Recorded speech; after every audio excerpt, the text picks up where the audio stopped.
Another day, another grace. Hello po sa inyong lahat. Napakabilis po ng 2025. Isipin po natin, bukas, December na. And God has faithfully carried us through this year and He will remain faithful sa 2026. Welcome to His Life TV at alam na po ang magandang balita na mahal po tayo ng Panginoon. How do we know what a real love is? It says in 1 John 3:16, this is how we know what real love is. Jesus Christ laid down His life for you and for me. This is His Life City Church. We are the church that loves God, makes disciples, and impacts our world. Hello again, my name is Hervey Faustino from The Couples Tribe. Pwede niyo po bang i-share ang link na ito sa inyong timeline? At pwede niyo rin pong i-share ang link sa inyong friends online. We'd like to ask you also to participate during the broadcast by leaving your comments, sharing us where you are watching us from. Get connected with us. Narito po sa inyong screen ang different social media platforms you can follow, like, and subscribe. As we prepare for worship, allow me to share this verse with you. It says in 2 Timothy chapter 2, verse 16, avoid worthless or foolish talk that only leads to more godless behavior. Let us pray. Holy Spirit, we acknowledge you right now. Jesus, we allow you to move sa broadcast po na ito. Bless all those who are hearing this broadcast and watching our channel. Allow us to experience the fullness of your joy and may we delight in your presence. This we pray in Jesus' name. Amen. Let's worship the Lord.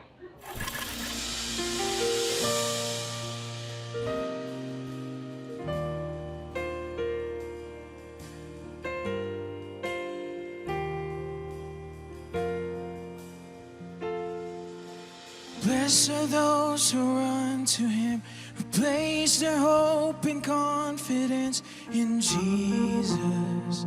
He won't forsake them.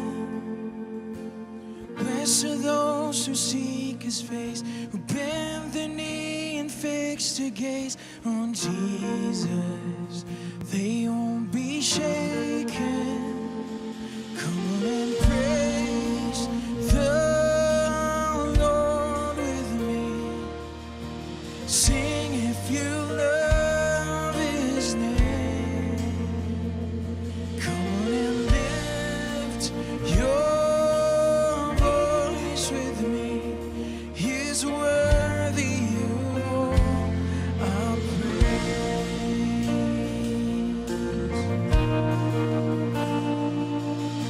Blessed are those who walk with Him, whose hearts are set in pilgrimage with Jesus. They'll see His glory. Blessed are those who died to live, whose joy it is to give it all for Jesus and for Him only. Oh Jesus, oh for your glory. Lift Him up. Come on and praise the Lord with me. Sing if you love His name. Come on and lift your voice with me. He's worthy of all our praise. Come on and bring your offering. Sing if you've known His grace.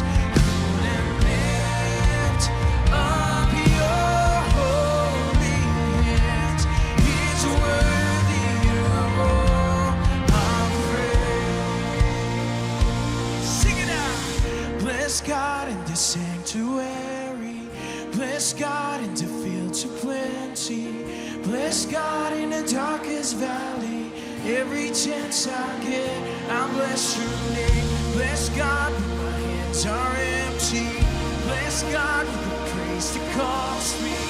Bless God when nobody's watching. Every chance I get, I'll bless your name. Bless God with the weapons for me. Bless God with the walls are for me. Bless God 'cause He goes before me. Every chance I get, I bless you.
lift our hands to Him. All the lovers of the Lord in this place, come on, lift your hands. Lord, we're not just stretching our hands to You. We are offering our worship, purest worship to You. We just want to sing our hearts out, Lord, as our response to Your grace and Your love. And we can't help but give everything that we have. Heart, mind, soul, and strength, Lord, we give to You. We lift You up, Lord, and we worship You, Lord. We pray, Father, that as we give everything that we have, may it reach Your throne. May our worship reach Your ears, Lord. And may it be pleasing to You, God. For we offer this time to You alone. To You alone, Lord. We love You. And we worship You alone. Worthy.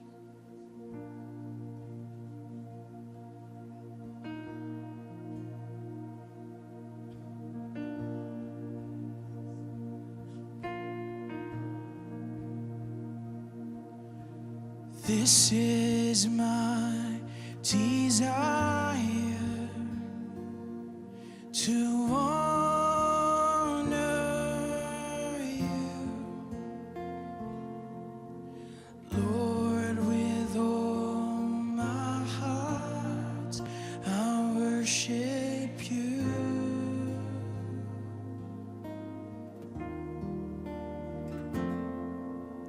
All I have within me, I give You praise. All that I adore is in You.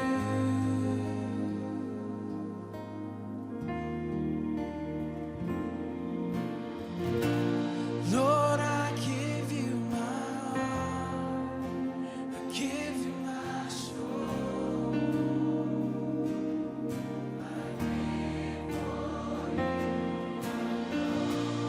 Every breath that I take, every moment I'm awake,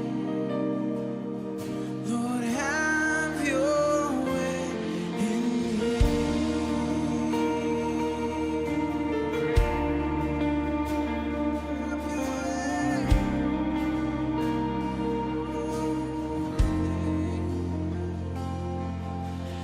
This is my desire, to honor You,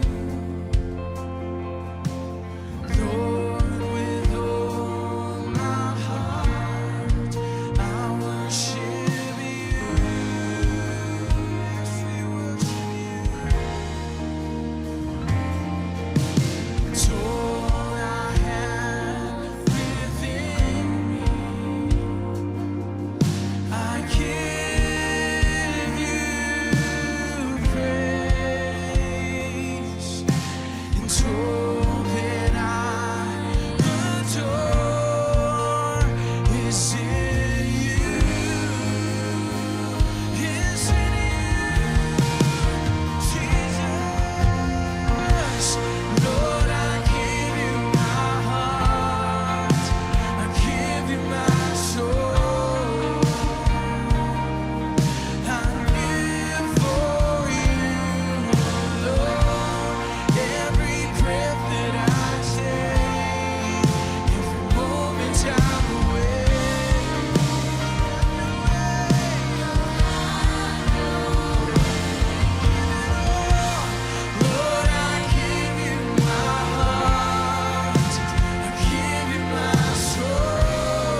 my soul.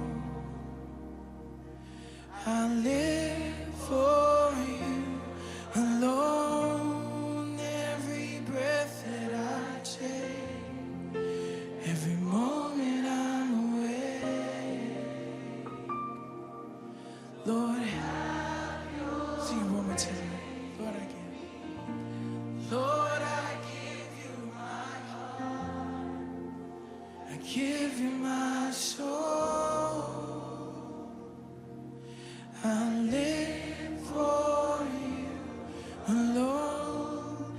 Every breath that I take, every moment I'm awake.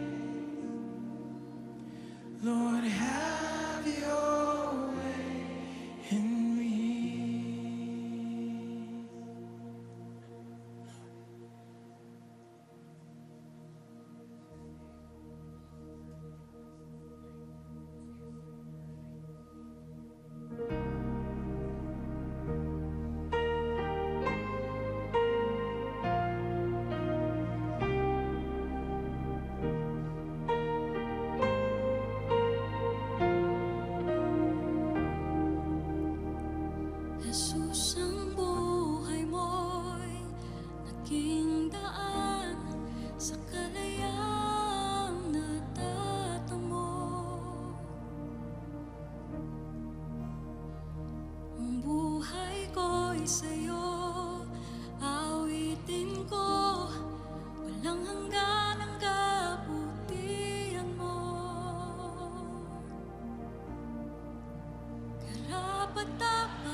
Minsan pa.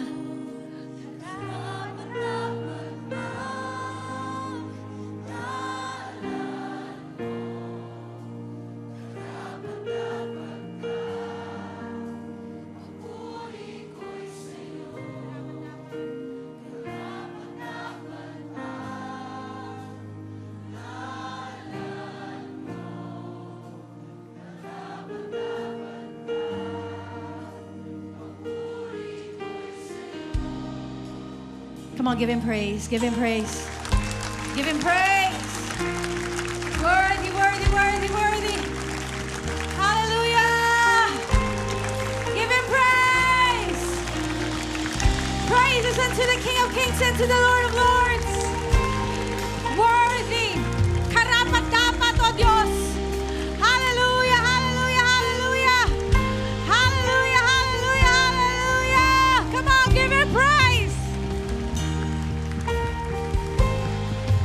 Hallelujah, Lord. Hallelujah. Hallelujah. Hallelujah. God, whenever we are in your presence, we see how good, gracious, loving, glorious you are. You are worthy. Worthy of all honor, glory, and praise. And Lord, we see who you are, your magnificence, your beauty. And Lord, who are we that you are so mindful of us? Who are we, Lord, that you love us so much? Who are we, God, na pinagpapala niyo po kami ng sobra-sobra. Tinataas po namin ang aming mga kamay bilang pasasalamat sa inyo. Salamat, Jesus, sa inyong pagmamahal po sa bawat isa po sa amin. Salamat, Jesus, na hinawak niyo po kami sa inyong mga kamay at ni minsan din niyo kami pinabayaan. Salamat, Jesus, na dahil sa inyong kalakasan, kami po ay nakakatayo, kami po ay nabubuhay sa mundong ito. Salamat, Jesus, sa inyong kapatawaran na inyong pinakita sa pamamagitan po ng krus ng Kalbaryo. Jesus Christ, Lord, we are unworthy and yet you loved us so much. And today, Lord, we declare worthy, worthy, worthy. Karapat dapat po kayo, Jesus. You're worthy of everything that we have. Our lives, our hearts, our breath, Lord, our strength, everything. You are worthy, Lord. All honor, praise, glory, adoration. Yours, oh God, is the kingdom forever and ever. Amen, amen. Come on, give him praise once again. Come on, church, give him praise. Give him praise. Lift your voices and give him praise. Hallelujah. Amen. Praise God, praise God. Praise God. Thank you, Jesus. Napakasarap po na magpuri sa ating Panginoon. Amen. Whenever we are in His presence, He fills us with His joy, with His peace, with His strength. Lahat po ng mga lumakas, sabihin niyo po, Amen. Sige nga po, pakisabi nga po sa katabi mo, praise God, nandito ka. Yan. Kasi po wala pong aksidente kay Lord. Dinala niya po tayo dito sa kanyang presensya. He continually invites us into His presence. So one more time, let's give a clap offering to our God. Amen! Praise God. Praise God. Welcome po sa ating Sunday worship celebration, and I know you're excited to hear the word. But before all that, can I request you to take your seats? And last Sunday po, we had a water baptism.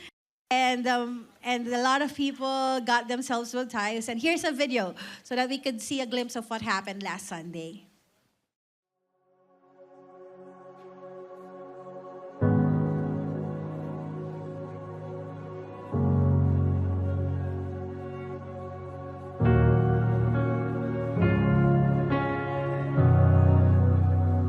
My precious Jesus, oh, I'm so thankful for the day you saved my life.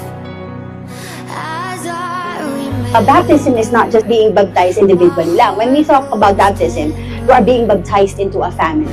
tears begin to fill my eyes, and isn't it wild? And doesn't it make you wonder how something so profound could be so simple? The blood, the blood, the blood, oh,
for one person to go back to Jesus is a miracle. Milagro po yan. And it is also a privilege for us to witness these people coming back to Jesus. Come on, let's give a clap offering to our God. Amen. Praise God.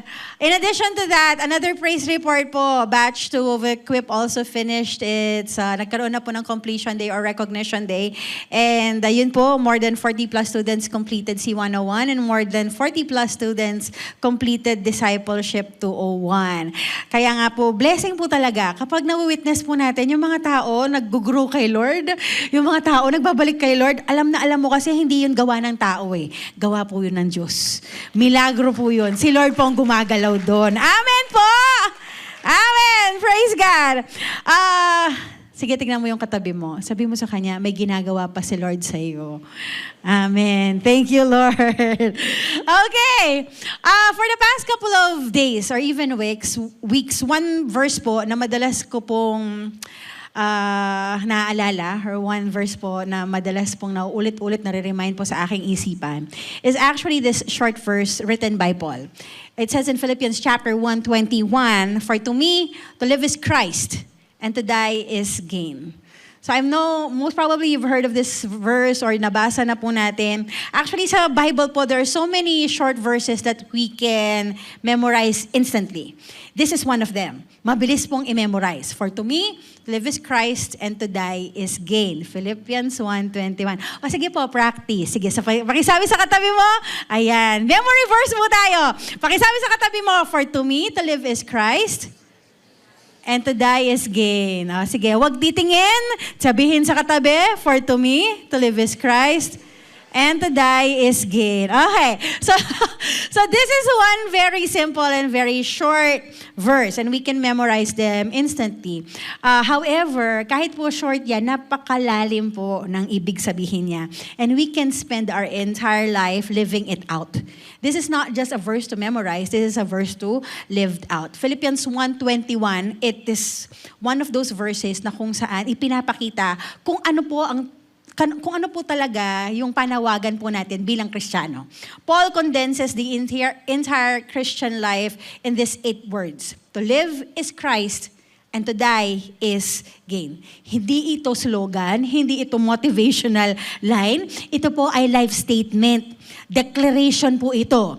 It's a declaration of our purpose, a declaration of our identity, and a declaration of our destiny. Ngayon po, madalas po natin sabihin, jokingly o kaya casually, yan, food is life, di ba? Lahat ng mga mahilig kumain, say amen!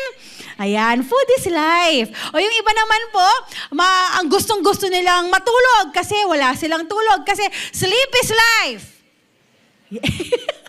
Amen! O yung mga iba naman po, kailangan po talagang kumayod. Kaya nga, work is life. We say that casually o kaya jokingly, pa-joke lang po. Pero seriously speaking, kung i-define po natin ang ating mga buhay, if we are going to define our lives, how would we define it? To live is what? What are we living for? Are we living for success? Are we living for comfort? And are we living for our family? I mean, that is good, di ba? Okay po yan.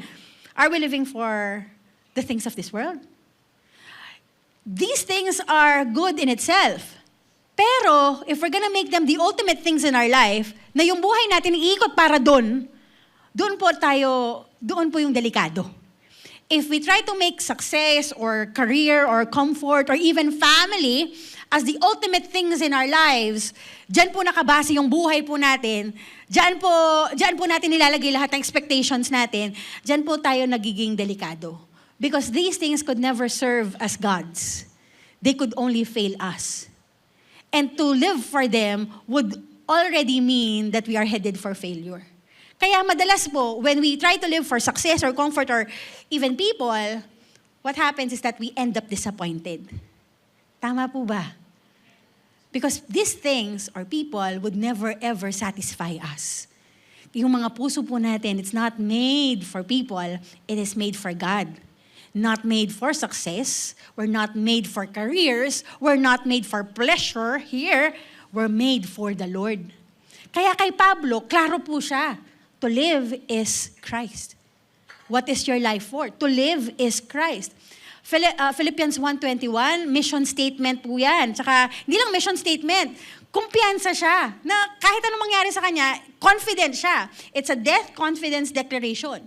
And Paul writes this in prison, na kulong siya, pero kahit nakulong siya, nandun pa rin yung saya.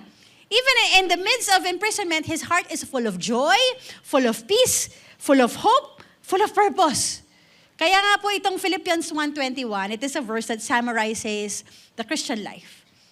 Tayo, paano po tayo mabuhay at ano po yung pag-asa natin bilang mga Kristiyano.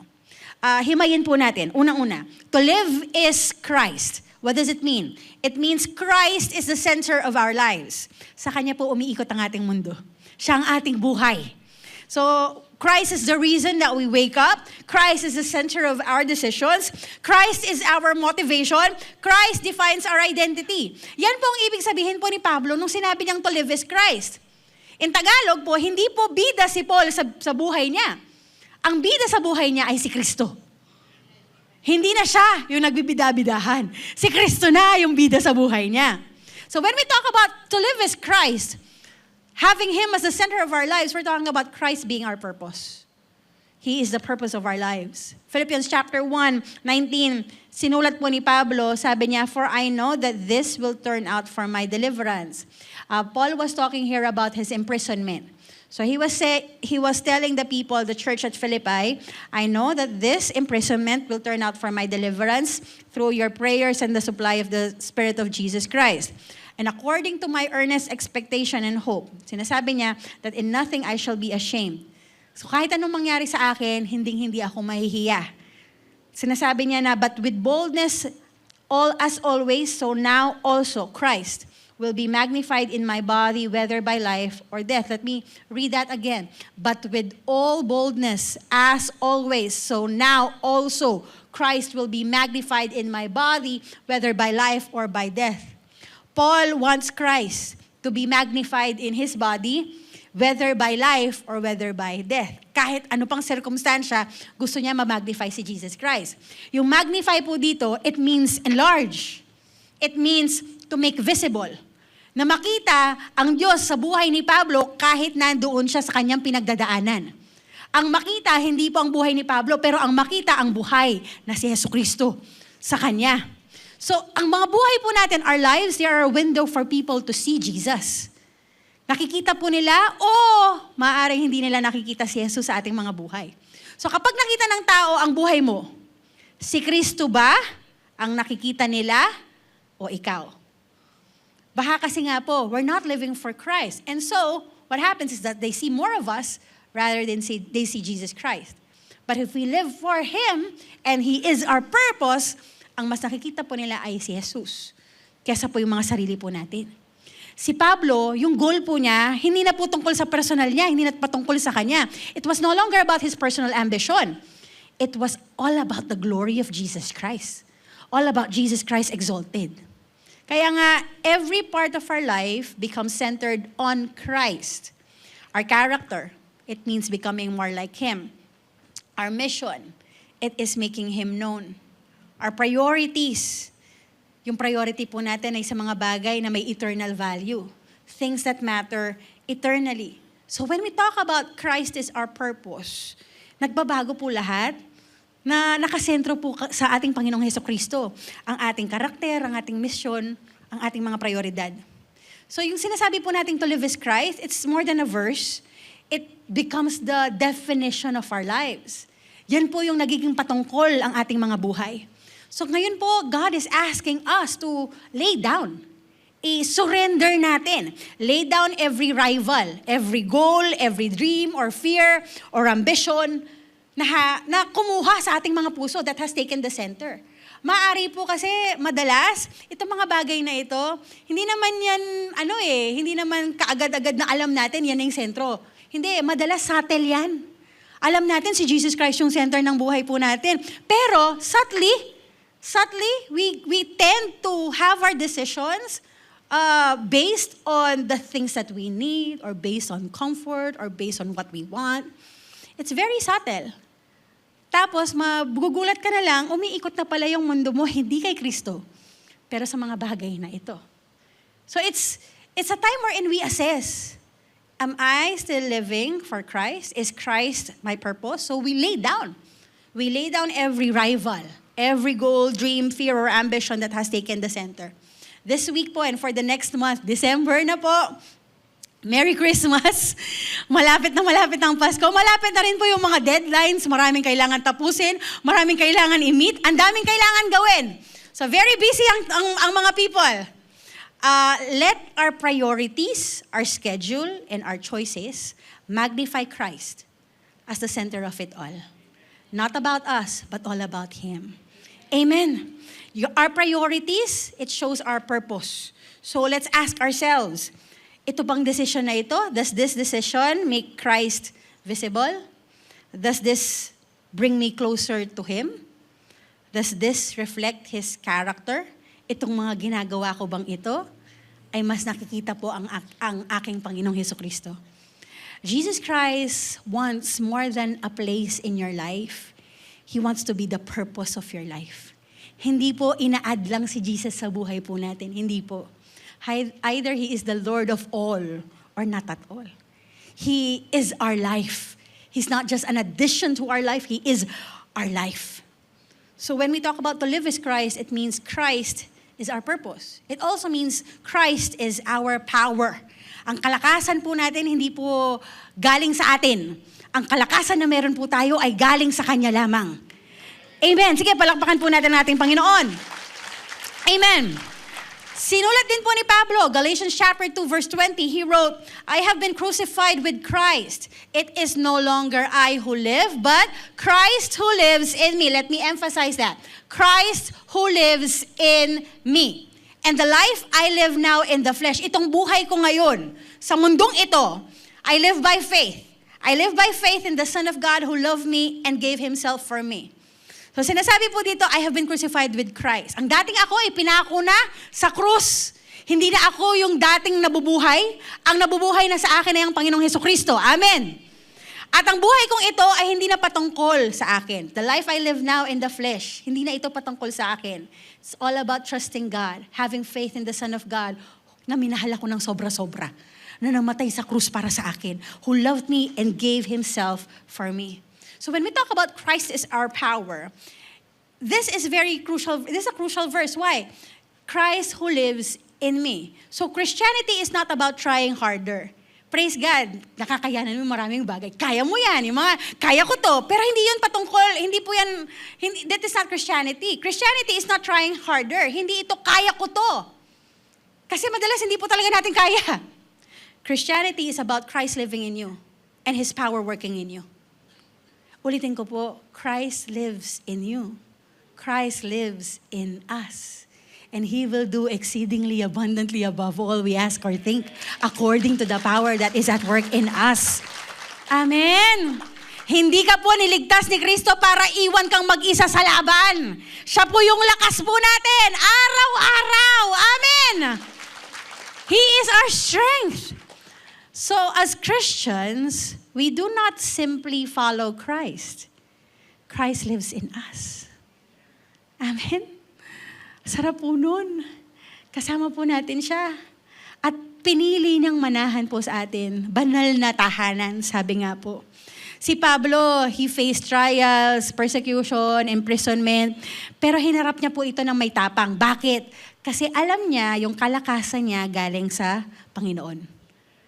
Kung anong meron siya galing sa Panginoon, hindi siya pababayaan. Living in Christ means living in His power, not on our own. It's not by might, not by our own power, but by His Spirit. It's not by strength nor by force, it's by His Spirit. So we do not live the Christian way or the Christian life by our own willpower. Tumanggap po tayo sa ating Panginoon ng supernatural. Bakit ko po sinasabi supernatural? Kasi hindi po natin pinagtrabahuan yan. Tama po ba? Sino po dito inaamin na grasya lang talaga? Kaya tayo nakakilala sa Panginoon. Sabi niyo po, Amen.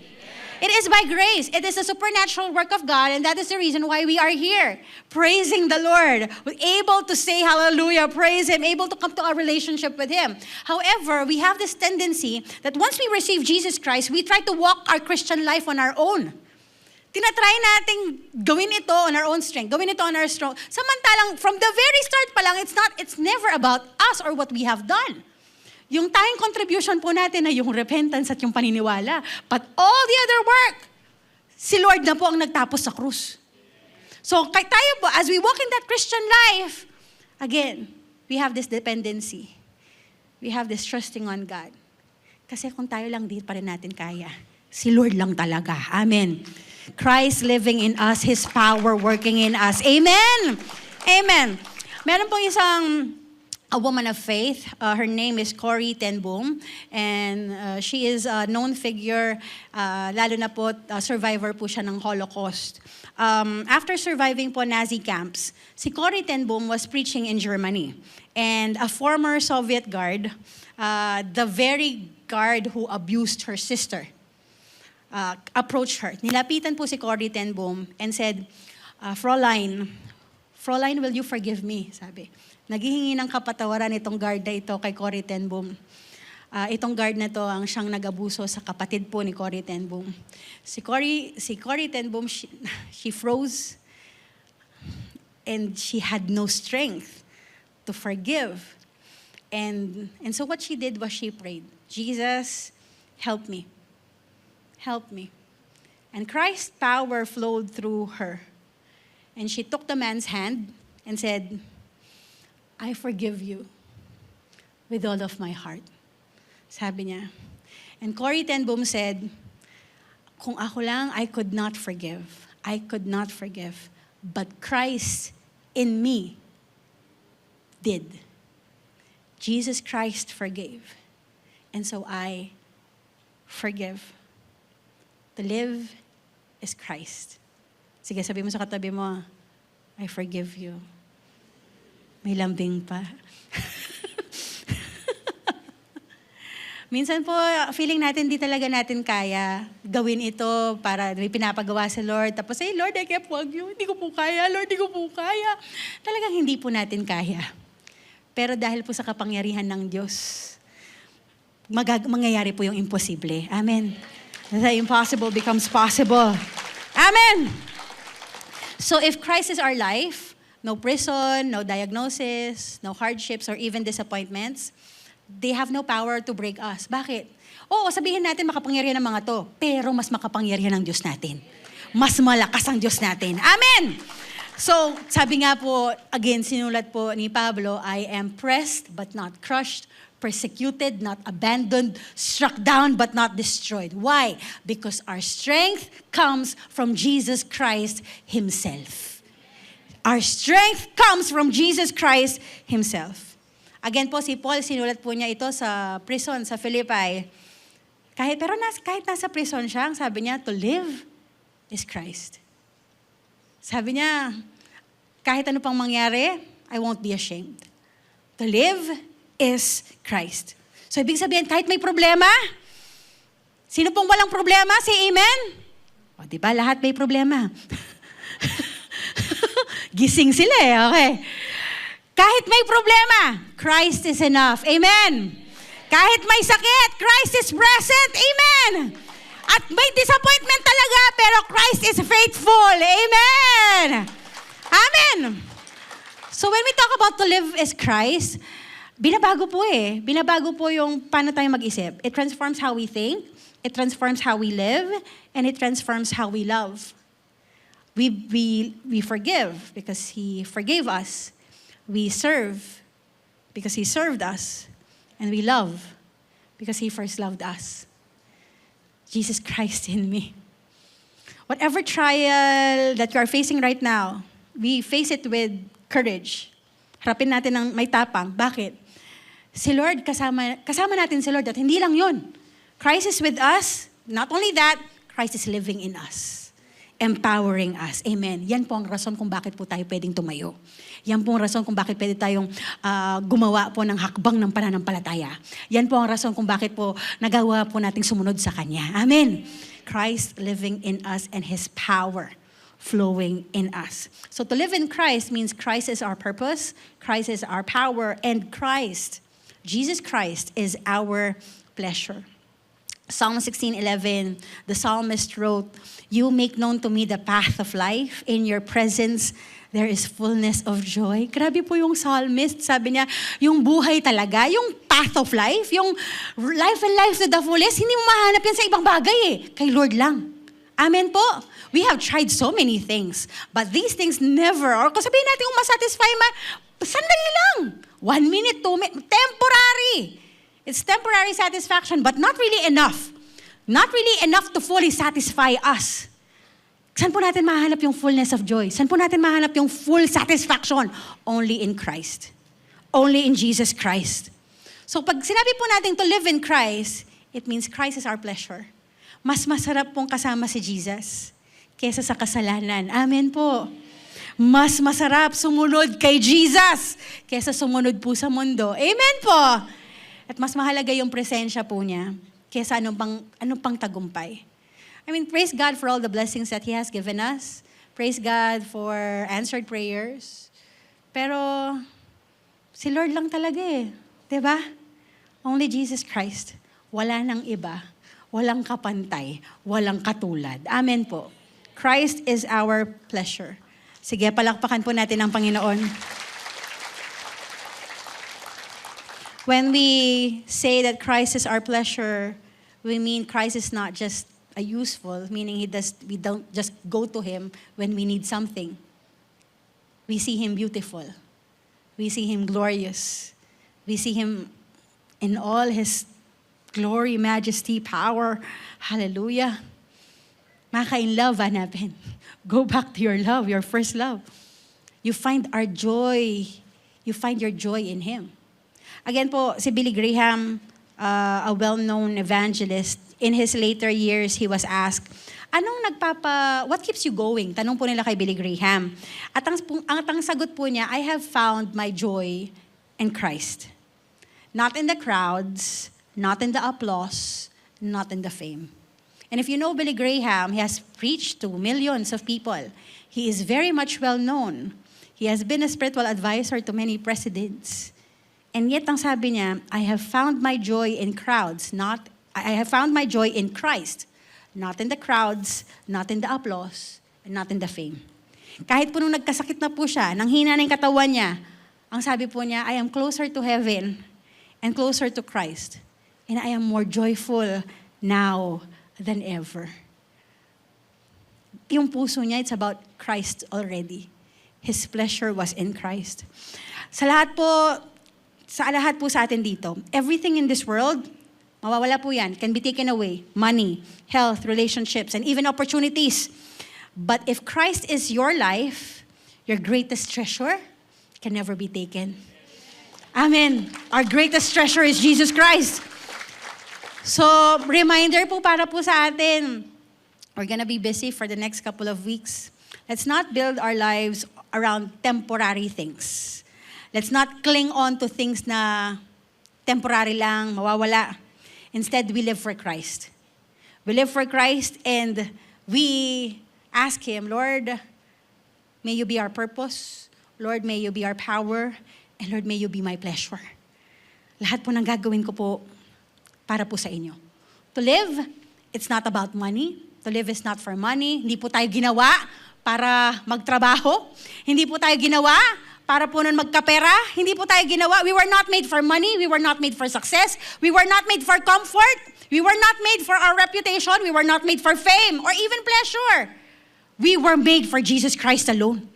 We were made for God. Amen. Amen po. And a question to assess ourselves, if Christ were removed from my life, what would actually change? Kung si Lord alisin po sa buhay niyo, may big difference ba?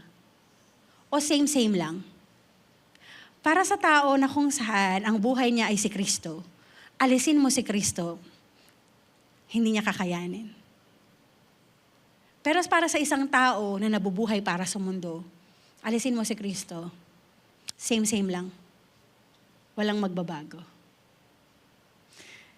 And I pray our hearts would just be exposed. Ma-expose ang ating mga puso at makita, Lord, kung ano man po ang mga bagay na kung saan doon po umikot yung mundo ko, Lord, manyad ko pong tawad. Lord, I'm sorry. I ask for forgiveness. I repent. And teach me, Lord, to have this heart fully for you, devoted to you, committed to you. So to live as Christ means Christ is our purpose, Christ is our power, and our pleasure. To live as Christ, meaning Christ is the center of our lives. Sa Kanya iikot ang mundo natin, ang buhay natin, ang puso natin. Amen po! Now, the second part of it is to die is gain. And what does it mean? To die is gain means Christ is the destiny of life. If living is Christ, then dying is gain. At mga nananampalataya lang po kay Jesus ang pwedeng magsabi dyan. Bakit? Kasi po, para sa Kristiyano, sa tunay na nananampalataya kay Jesus, ang kamatayan, hindi po yan huling kabanata. Death is not the end, it is actually graduation.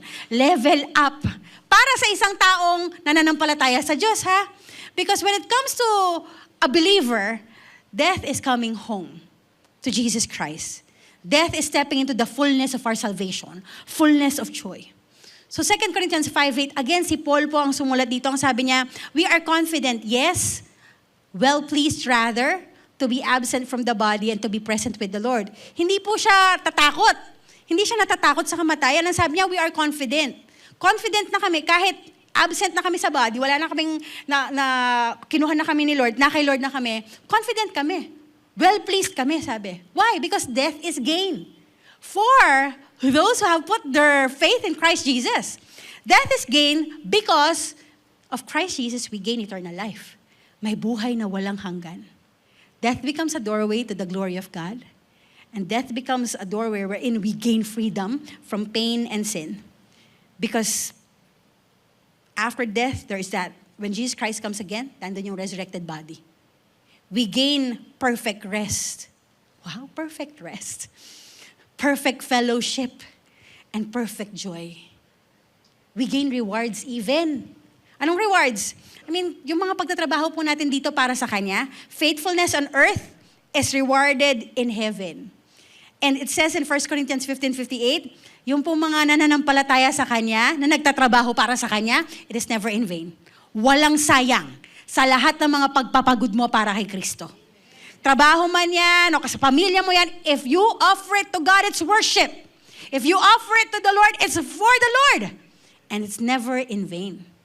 Walang sayang. So we gain.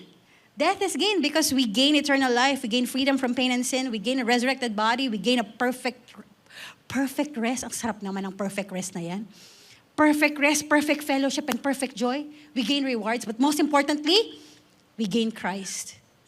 We gain Jesus Christ. Heaven, it's not merely a place. Hindi lang po lugar ito. Heaven is a person. And it's Jesus Christ. And bilang Kristiyano, what we want is not just the blessing, and praise God for the blessing, pero gusto po talaga natin siya. Amen po. Gusto po talaga natin siya. Kaya ang kamatayan po ay hindi talo sa Kristiyano. Ito ay panalo. Dahil kay Kristo. Amen.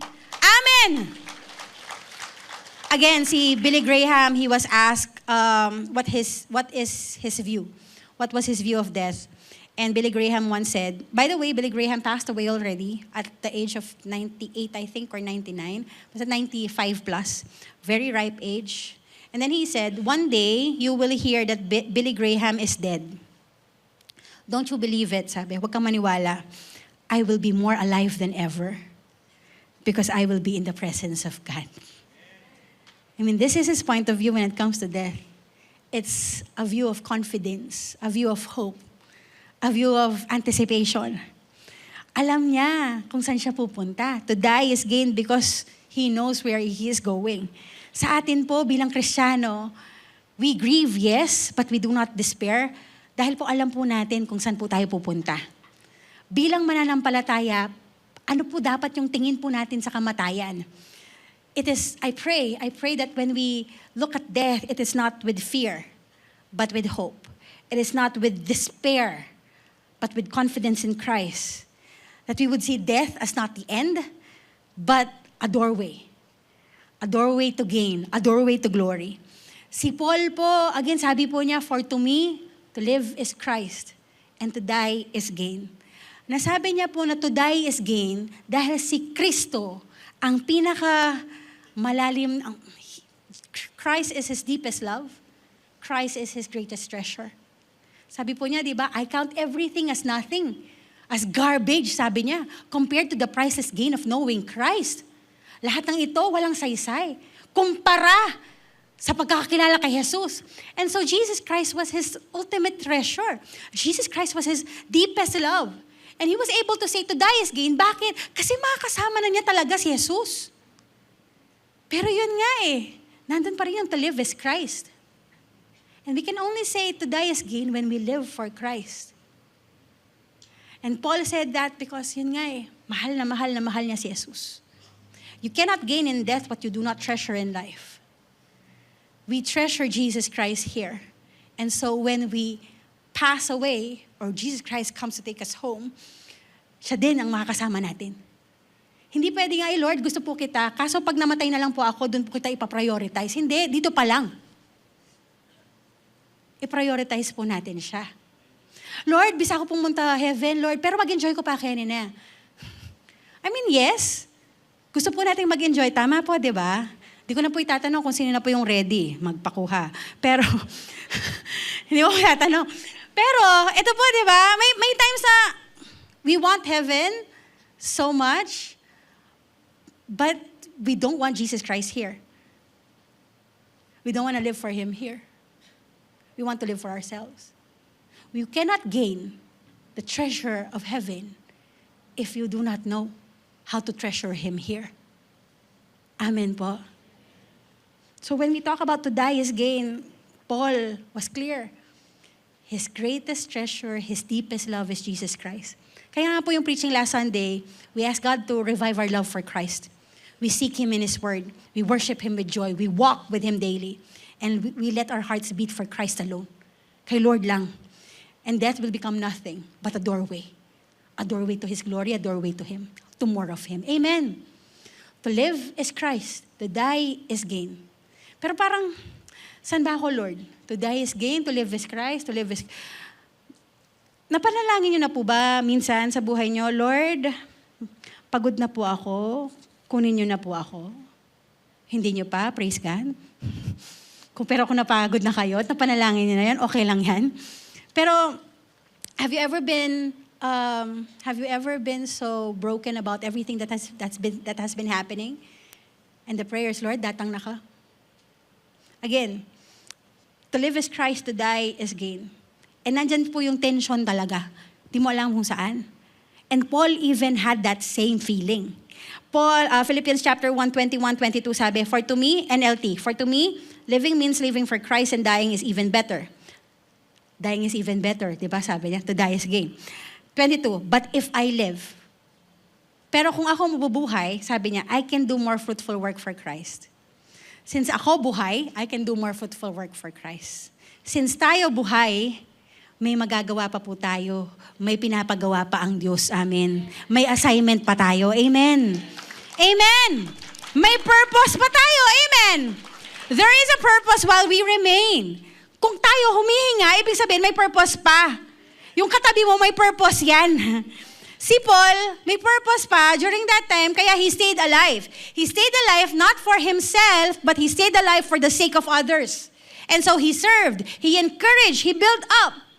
His life is all about others already, not about him. It's the same thing. Our lives, they matter because God is still at work in us and for us and will work through us. May gagawin po siya at may ginagawa pa po siya at sinasama niya tayo sa kanyang ginagawa. Si Pablo, he was ready to die.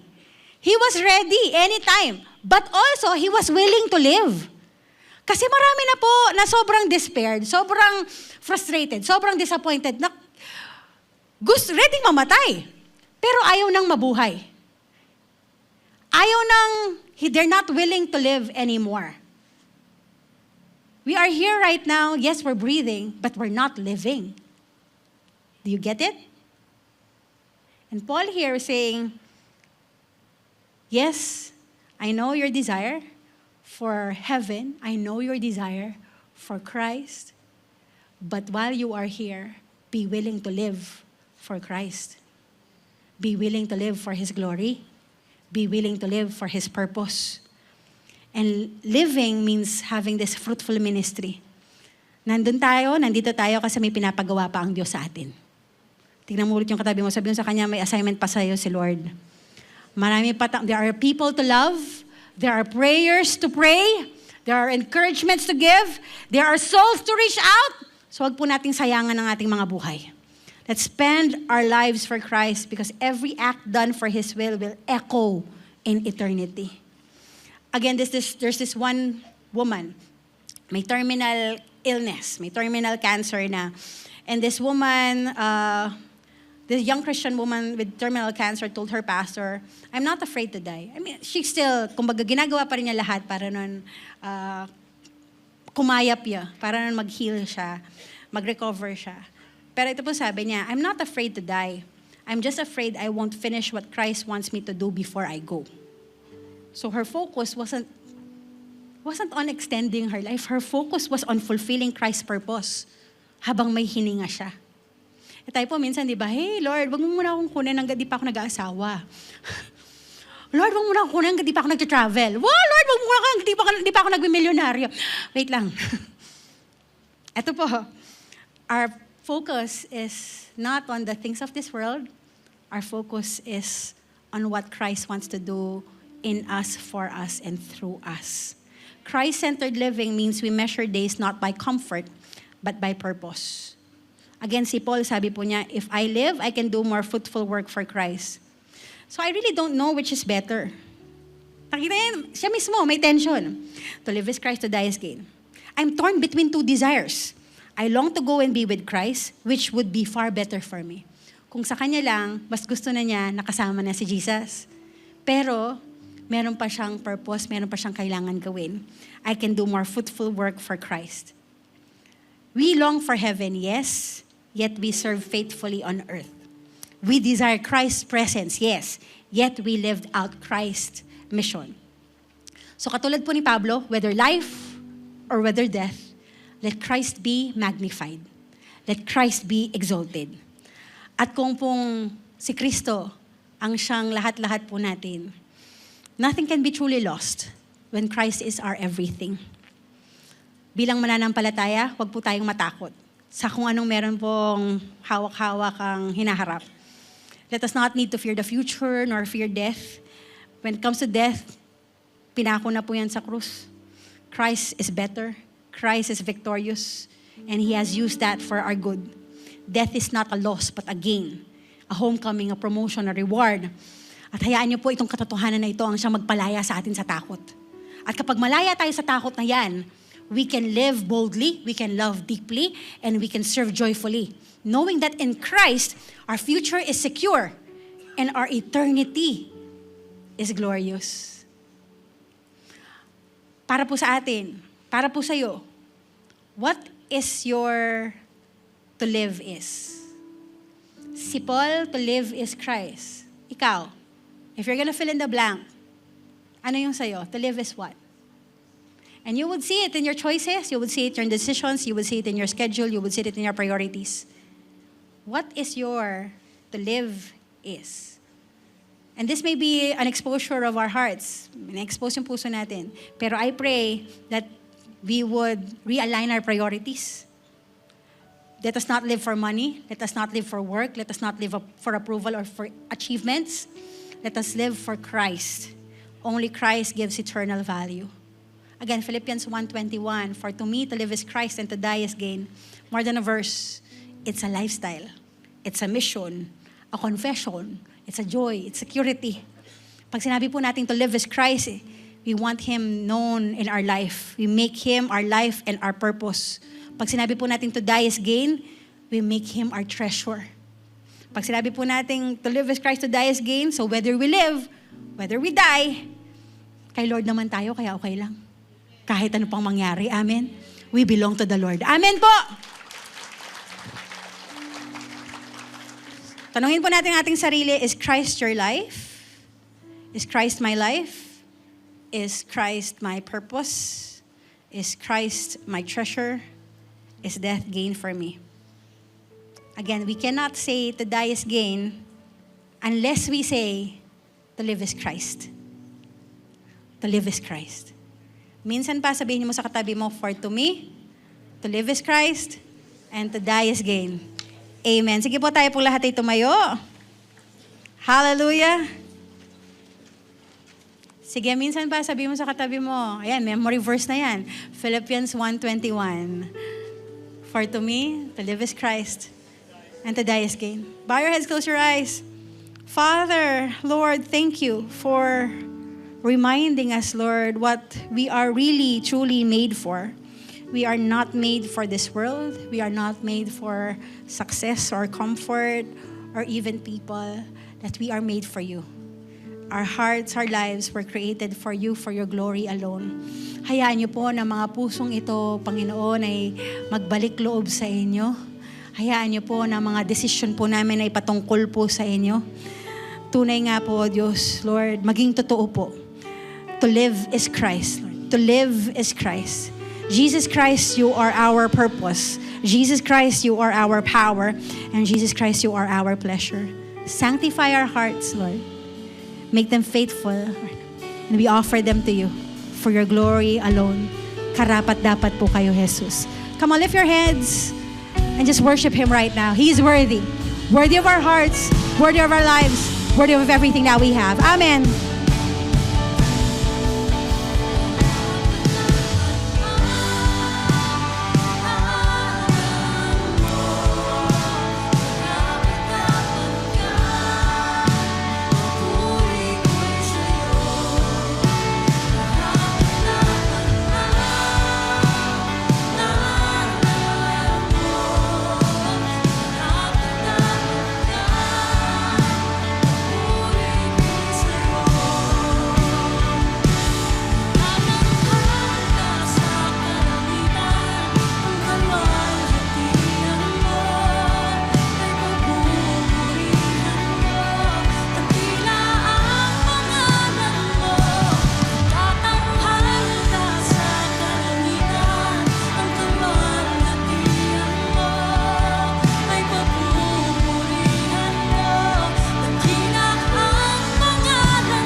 Hallelujah. Hallelujah. Maybe you've come here for the first time, or maybe you've been coming here, but today, God is exposing your heart. You're not living for Him. You're living for yourself, or maybe you have lived for the things of this world, or maybe for some people. Alam ng Diyos ang puso mo. Alam niya ang desire mo na mahalin siya. Alam niya rin yung pagod na meron ka ngayon. It's time for you to lay down everything at His feet. It's time for you to surrender. God is exposing our hearts right now, and He wants you to live for Him because He knows your heart. And your heart could only find true satisfaction, full satisfaction, and full joy only in Him. Hindi sa mga bagay na nagpapagod sa iyo ngayon. Hindi sa mga bagay na nagdi-distract sa iyo ngayon. God wants you and your heart. If you want to give your life to Jesus Christ, turn away from living from yourself, for yourself, and start living for Him. Kung gusto mo yan, nagde-decision ka na gawin mo yan, taas mo yung kanang kamay. Raise your right hand if you want to live for Christ. If you want to turn away from living for yourself. And from this day onwards, you would live for Christ. With all humility, repeat this prayer after me. Jesus, lumalapit po ako sa inyo, naghihingi ng kapatawaran sa lahat ng aking mga kasalanan. Salamat po, Diyos, na minahal niyo ako, pinatawad niyo ako, at binigyan niyo ako ng bagong buhay. Mula sa araw na ito, tinatalikuran ko ang dati kong buhay, ang buhay ng kasalanan, at ang buhay na kung saan nabubuhay ako para sa sarili ko. Mula sa araw na ito, mabubuhay ako para sa iyo. Ang pusong ito ay para sa iyo. Ang buhay na ito ay para sa iyo. Ikaw, Jesus, ang aking Diyos, tagapagligtas. Mamahalin kita, susunod ako sa iyo, at dadakilain kita. Amen at amen. Praise God. Come on, give Him a hand of praise. Hallelujah. Praise God. Thank you, Jesus. Praise God for His Word. Grabe po, no, ang message today talagang it's a redirection. It's a reminder of our purpose, of why we are here. Sabi nga ni Pastora Erica, no, every part of life becomes centered on Christ. In our character, we become like Him. In our mission, we make Him known. And in our priorities, we think of things that matter eternally. Kayo po, ano po yung highlight sa inyo ng Word today? Pwede niyo pong i-share sa comment section. If you'd like to give, here are a few ways on how you can share your offering. Meron po tayong mga bank details na naka-flash sa inyong screen. And of course, meron din tayong QR codes. Thank you so much for joining us tonight, and we can't wait to share this word again and this time of worship with you next week. We turn you back over to Pastora Erica. Thank you, Lord. Did we receive it today? Amen. Sige po, tayo po tayong lahat. Let me bless you with a prayer. Hallelujah. Raise your hands. The Lord bless you. The Lord keep you. The Lord make His face shine upon you. The Lord bless your hearts, the works of your hands, and the rest of your 2025. In the name of the Father, of the Son, of the Holy Spirit, all God's people say, God bless everybody.